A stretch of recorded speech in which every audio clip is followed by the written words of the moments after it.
the highly successful strikes in Iran. Let me read the bottom line here. President Trump directed the most complex and secretive military operation in history, and it was a resounding success, resulting in a ceasefire agreement and the end of the 12-day war. There's been a lot of discussion about what happened and what didn't happen. Step back for a second. Because of decisive military action, President Trump created the conditions to end the war, decimating, choose your word, obliterating, destroying Iran's nuclear capabilities.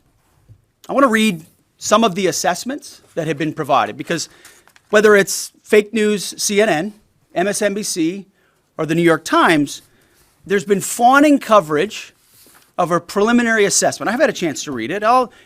Every outlet has breathlessly reported on a preliminary assessment from DIA. I'm looking at it right now. Again, it was preliminary, a day and a half after the actual strike, when it admits itself in writing that it requires weeks to accumulate the necessary data to make such an assessment. It's preliminary. It points out that it's not been coordinated with the intelligence community at all. There's low confidence in this particular report.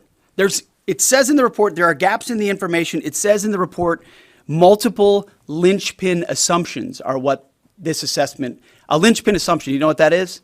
That means your entire premise is predicated on a linchpin. If you're wrong, everything else is wrong. And yet, and still, this report acknowledges it's likely severe damage. Again, this is preliminary, but leaked because someone had an agenda to try to muddy the waters and make it look like this historic strike wasn't successful. I'm going to get to the chairman in a moment because he's going to lay out the particulars for you based on his professional military experience. But here's what other folks are saying. The DIA that put that report out says this is a preliminary low-confidence report and will continue to be refined as additional intelligence becomes available. How about the Israeli Atomic Energy Commission? The devastating U.S. strikes on Fordow destroyed the site's critical infrastructure and rendered the enrichment facility inoperable. Have any of these quotes made their way into the New York Times or the Washington Post, MSNBC, CNN? Any of these quotes? How about this one? This is a new one from the UN, the United Nations. No friend of the United States, or certainly Israel often. Here's the head of the UN Atomic Energy Agency this morning, Rafael Grossi. U.S. and Israeli strikes caused enormous damage to Iran's nuclear sites. Don't take my word for it. How about the IDF's chief of staff? I can say here that the assessment is that we significantly damaged the nuclear program, setting it back by years. I repeat, years. The Iranian foreign minister, the spokesman, our nuclear installations have been badly damaged, that's for sure. I'm sure that's an understatement. John Radcliffe, the director of the CIA, putting out a statement just last night. CIA can confirm that a body of credible intelligence indicates Iran's nuclear program has been severely damaged by recent targeted strikes. This includes new intelligence from a historically reliable, very different than preliminary assessment with low confidence. He's saying historically reliable and accurate source and method that several key Iranian nuclear facilities were destroyed and would have to be rebuilt over the course of years. CIA continues to collect additional reliably sourced information to keep appropriate decision makers fully informed. How about DNI Tulsi Gabbard yesterday?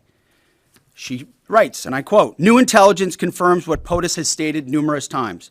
Iran's nuclear facilities have been destroyed."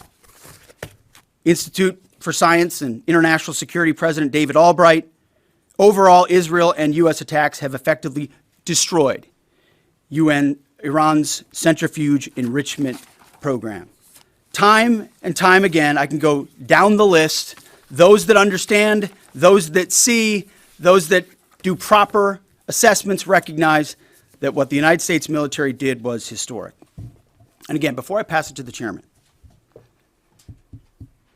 because you, and I mean specifically you, the press, specifically you, the press corps, because you cheer against Trump so hard, it's like in your DNA and in your blood to cheer against Trump, because you want him not to be successful so bad, You have to cheer against the efficacy of these strikes.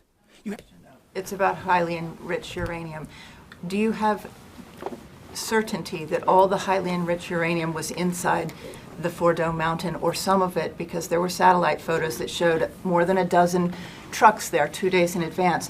Are you certain none of that highly enriched uranium was moved? Of course, we're watching every single aspect, but Jennifer, you've been about the worst, the one who misrepresents the most intentionally what the president says. I'm familiar. Report about the ventilation shafts on Saturday night, and in fact, I was the first to describe the B-2 bombers, the refueling, the entire mission with great accuracy. So I take issue with that. I appreciate you acknowledging that this was the first the most successful mission based on operational security that this department has done since you've been here, and I appreciate that.